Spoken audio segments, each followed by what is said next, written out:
Нью-Йоркский еврейский театр Фолксбине показал новый спектакль Хершела «Астрополер». В этой музыкальной комедии занято 9 актеров. Спектакль идет на языке идиш с субтитрами на английском и русском языках. В основе спектакля пьеса Моисея Гершензона, киевского драматурга, который до своей гибели на фронте во время Второй мировой войны написал немало пьес для еврейских театров. Главный персонаж Гершела Астрополер, такой же герой фольклора, как, скажем, Хаджа Насреддин или даже Робин Гуд. Гершела – защитник еврейской бедноты, но в отличие от Робин Гуда он наказывает богатых не огнем и мечом, а хитрыми проделками. Бедные юноша и девушка хотят пожениться, но у них нет денег на свадьбу. К тому же покойная бабушка невесты завещала ей выкупить до свадьбы кольцо, отданное в залог богачу Калману. Богач требует за кольцо денег с огромными процентами. На помощь молодым приходит Гершел Астрополер. Публика смеется над тем, как ловко Гершела дурачит и богача, и станового, и жадных владельцев корчмы. Все заканчивается веселой свадьбой. Роль Гершела играет популярный еврейский актер Майк Бурстин, мама которого из Одессы. Он говорит на 7 языках и очень хочет овладеть 8-м – русским.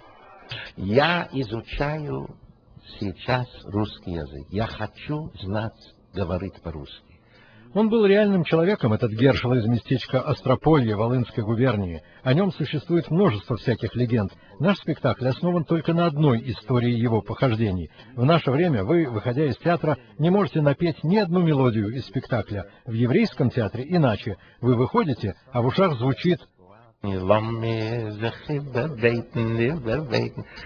Поскольку в спектакле много музыки и песен, мы поговорили с музыкальным руководителем оркестра, одаренным музыкантом и исследователем еврейского музыкального фольклора Дмитрием Слиповичем, родом из Минска.